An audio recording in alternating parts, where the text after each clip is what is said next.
Staying on our St. Patty's theme, and one of my absolute favorites, shepherd's pie.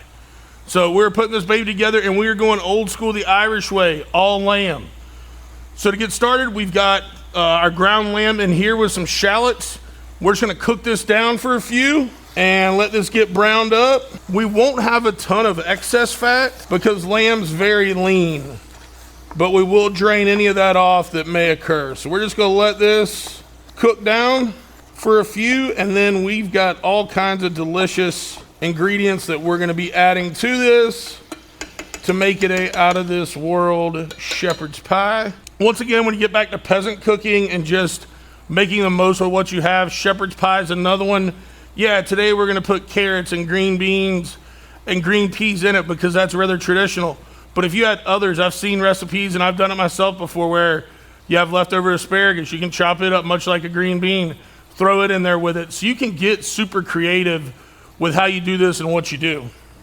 Our beef, shouldn't say our beef, our ground lamb is getting there. Does anybody else have that problem? Anytime it's a ground meat, just ground beef comes out of my head first. And maybe that's just because that's the most of ground meats that I cook. Actually, it should be chorizo. I cook a lot of ground chorizo. I love that. All right, we're gonna keep working this. And this is gonna see a grill at some point. That's where we're gonna actually bake it off at once we assemble it all together. Starting to smell that shallot cooked down a little bit amongst the lamb here. Actually, speaking of, we had a little bit up there on the rim. We don't want that to not get cooked down. All right. I know I'm a barbecue guy that says you can't rush things, but something about putting a saucepan in front of me, I want to cook it like now. I want it to be done. She's getting a little shimmer to her now. Here we go. That side brown up good for a few. This is actually producing a little more fat than I thought it would for lamb. It's all right. We're going to strain it off once we get it cooked. Oh, she's coming around now. We're getting on the back end of this. And then we are going to hit this with our Whiskey Bent the grind. To me, one thing that I just love about shepherd's pie, going back to like the memories of being a kid, is just it's rich, it's hearty, stick to your bones. Maybe a little bit more of it stuck to my bones than yours, who knows? But I just like it. It comes from a place of just warmth. It's a really, really good meal. And so I just always enjoy cooking it, and I really enjoy sharing it with friends and family. It is just a awesome, awesome meal. All right, we almost got this brown to my liking because it's gonna keep cooking. We're gonna add some veggies in here, and then we're gonna put some mashed taters on top and cook it down in the grill a little bit too. So I don't want this ground lamb to be done. I just want it to be browned and have some consistency, which it does right now. Coming together real nice. All right, now I'm gonna drain our grease off. Just gonna drain that in a little reserve there. Back to going. All right, now that we have that grease off, let's hit that with the grind. This is one of our beef and wild game type rubs. Goes awesome on lamb. And this has got some espresso in it. So when you talk about those hearty notes, you go get them. And you don't have to like coffee. I'm not an avid coffee drinker. I don't drink coffee every day. But I do love the savory notes that the coffee gives off in the grind. I think that's really one of them that makes it unique. And I just feel like it's one of the best coffee rubs out there because a lot of them, the flavor just departs with them. All right. Once again, mama gonna be happy getting them veggies in. Green peas,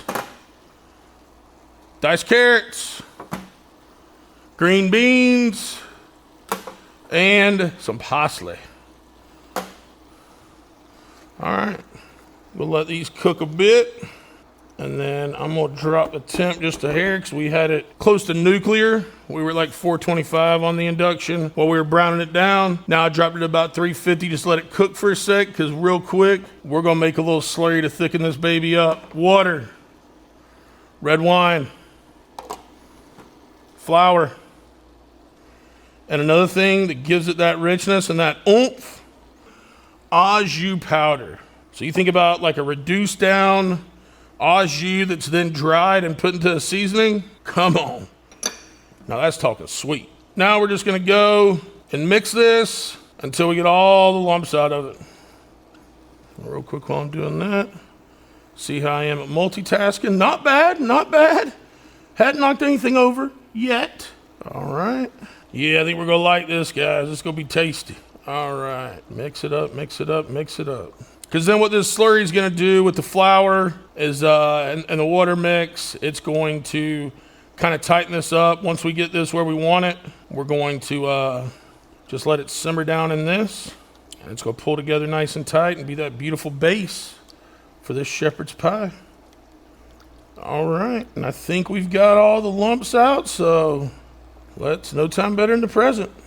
Get that slurry in there. All right, get our dirties over here. Get ourselves cleaned up a little bit while that cooks. All right, now let me just get this in there. All right, yeah, and so what this is gonna do is really turn it from ground meat, shallots, and veggies into more of a filling, like we'd want to put in a pot pie or shepherd's pie. And yeah, we're just going to cut this down to about 300 and just let them babies come together, them flavors tighten up. Man, I don't know about y'all.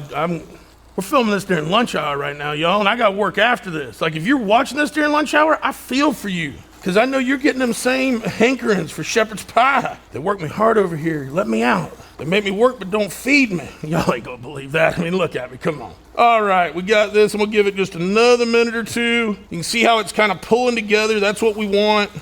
You know, when we flip it over like that, we see it's got a lot more consistency than when we were doing it before the slurry was added.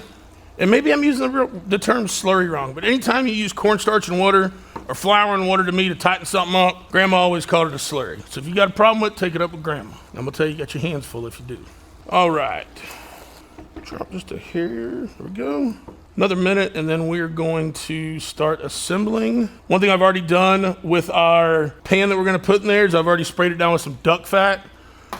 Once again, you can use any other type of oil, whatever. To me, duck fat, one, it's gonna keep it from sticking, and two, I just want that richness, I want that flavor. You don't have to worry about any of the seed oil stuff or any of that, you know? Good, healthy fat.